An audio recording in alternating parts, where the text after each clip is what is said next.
Big TV భక్తి సమాచారం WhatsApp ఛానల్లో జాయిన్ అవ్వండి. అన్ని విశేషాలు ఎప్పటికప్పుడు తెలుసుకోండి.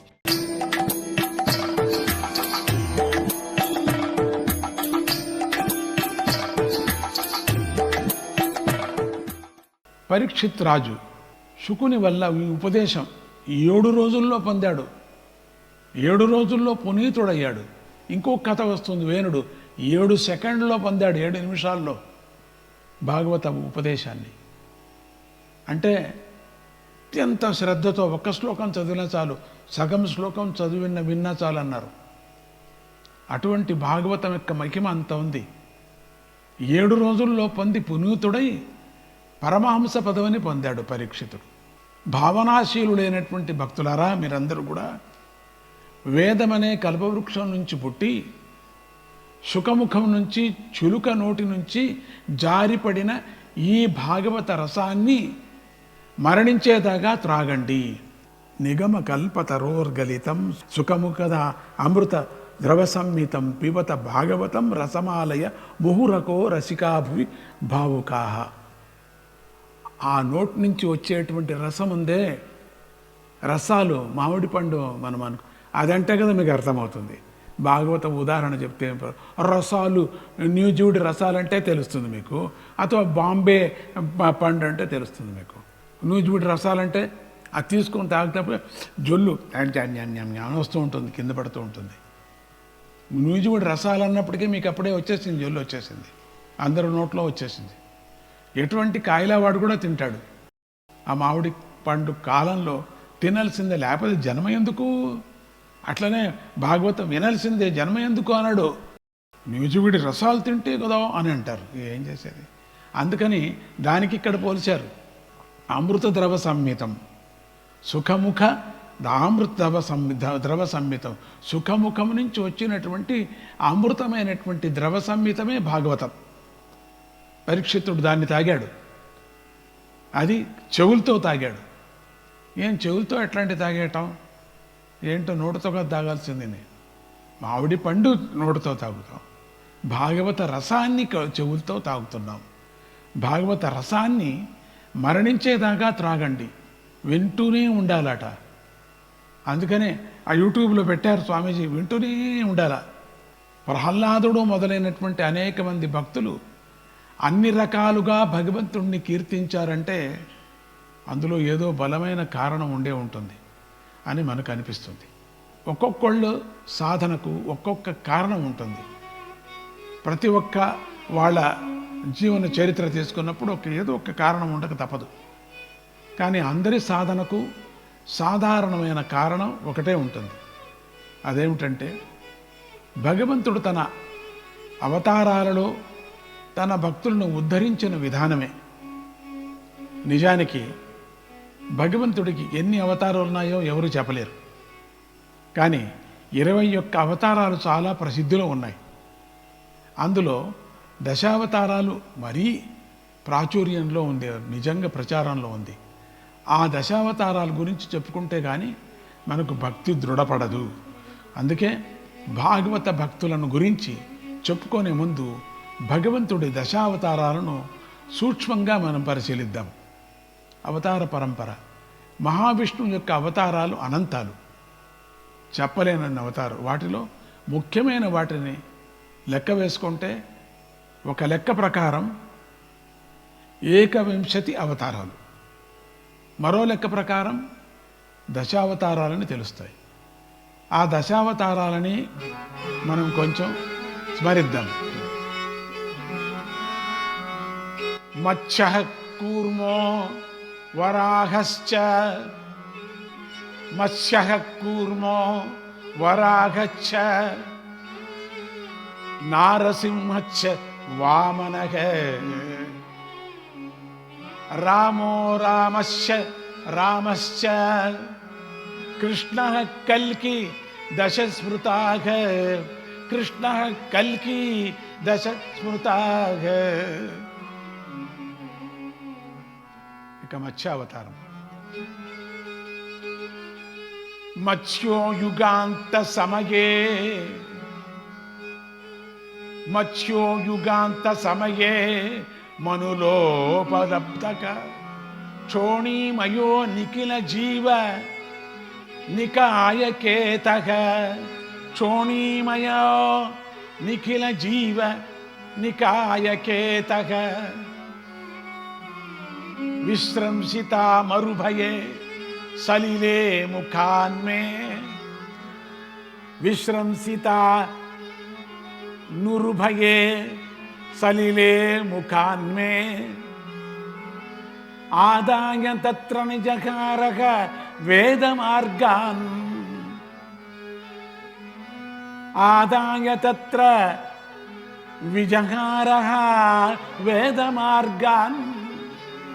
పూర్వం వైవస్వత మనువు నదిలో అర్ఘ్యం విడుస్తుండగా అతని చేతిలోకి ఒక చేప పిల్ల వచ్చింది. ఆ చేప కుండలో, తొట్టెలో, నూతిలో, చెరువులో, నదిలో క్రమంగా పెరిగిపోగా చేసేది లేక ఆ చేపను ఆయన సముద్రంలోకి వదిలాడు. అక్కడక్కడ వేశాడు. చిన్న చేపే కదా అని చెప్పేసి కుండలో పెట్టుకున్నాడు. తర్వాత పెద్ద చెరువులో పెట్టాడు. అట్లా అట్లా అట్లా పోతూ ఇంకెక్కడ ఉండదని చెప్పి తీసుకుని సముద్రంలో వేశాడు. ఆ చేప తాను విష్ణువనని, త్వరలో ప్రళయం రాబోతుందని, ఆ సమయంలో మనువు దగ్గరకు ఒక నావ వస్తుందని, దానిలో జీవులను వేదాలను ఉంచుకొని దాన్ని తన ముఖాన గల కొమ్ముకు కట్టాలని, అప్పుడు తాను ఆ నావను నడిపిస్తానని చెప్పింది ఆ మత్స్యావతారం.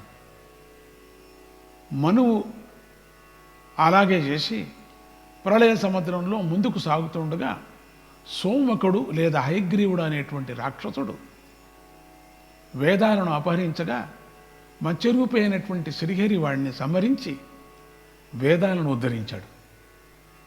ప్రళయం ఆగిపోయిన తర్వాత ఆ నావలోని జీవుల వల్లే మళ్ళీ పునఃసృష్టి జరిగింది.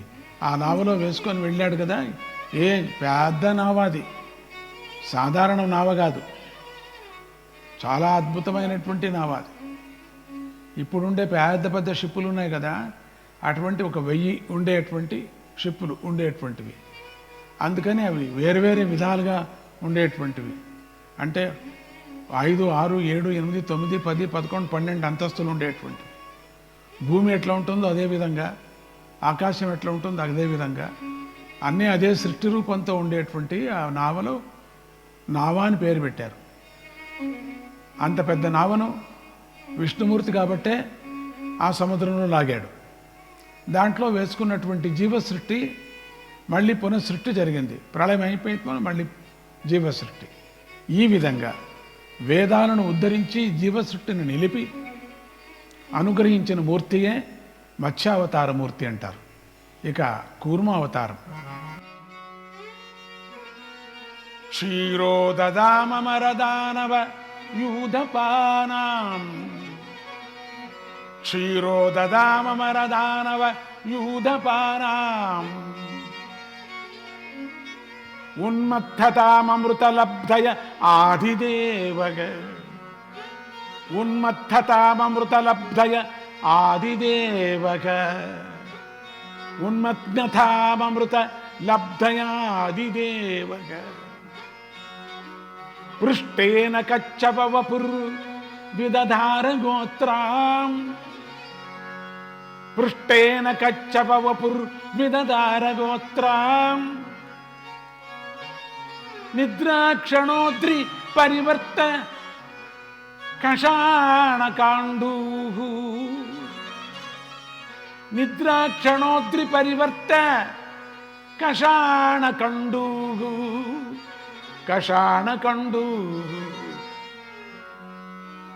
ఇంద్రుడి నాయకత్వంలో దేవతలు, బలి నాయకత్వంలో రాక్షసులు కలిసి అమృతం కోసం క్షీర సముద్ర మథనం చేయసాగారు. అది కథ అందరికీ తెలిసినటువంటిది. అప్పుడు వారు మందర పర్వతాన్ని కవ్వంగాను, వాసుకిని తాడుగాను, భాగవతంలో చాలా అద్భుతమైనటువంటి కథ ఇది.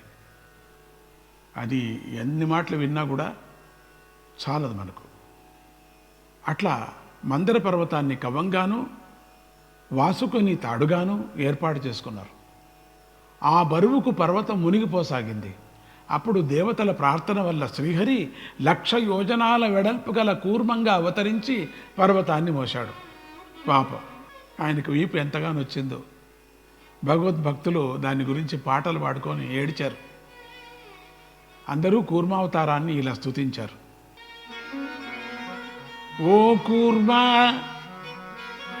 ఓ ధర్మధారి, శిరసులు వంచి నమస్కారాలు చేస్తున్నాం. దేవతలను రక్షించేందుకోసం కొత్త జీవాకారం ధరించావు. జగద్ధితం కోసం నువ్వు ఎప్పుడు ఎన్నడూ లేని ఉపాయాలను చేస్తూ ఉంటావు కదా. ముందర ప్రక్క మృదువైన తల పొడుచుకు వచ్చింది కదా. పక్కల్లో పాదాలు రెక్కల్లాగా కదులుతున్నాయి కదా. వెనుక వైపు గట్టి డిప్ప ఉంది కదా. ఓహో, ఒక కొత్త రూపాన్ని నిర్మించావు. నీవు హృదయంలో చాలా మెత్తన, పైకి మాత్రం చాలా కఠినం. ఈ నీ తత్వం కూర్మ స్వరూపంలో బాగా వ్యక్తమవుతుంది. సముద్ర మధ్యలో విస్తరించి ఉన్నటువంటి నీ వెన్నువైపు ఈ మందర పర్వతం పెద్ద పడవ మధ్యలో పూలగుత్తిలాగా ఉంది. నీ అవయవాలను లోపలకు లాగివేసుకొని నీవు యోగుల చర్యను, ఇంద్రియాకర్షణ విధానాన్ని చూపిస్తున్నావు.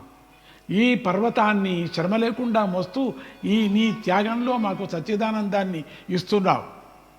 కూర్మరూపైనటువంటి మహావిష్ణువు మందర పర్వతాన్ని మోయగా క్షీరసాగర్ మథనం బాగా సాగింది.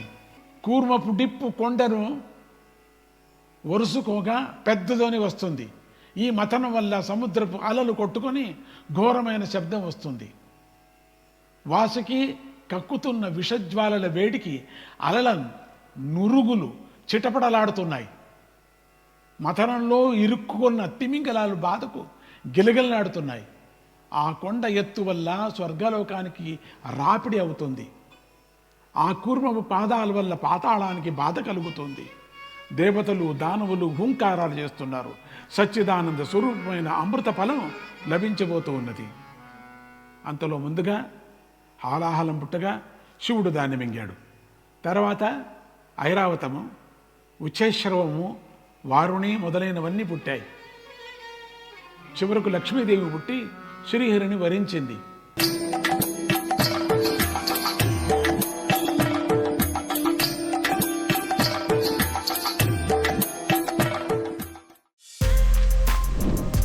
For more videos like this, subscribe Big TV channel.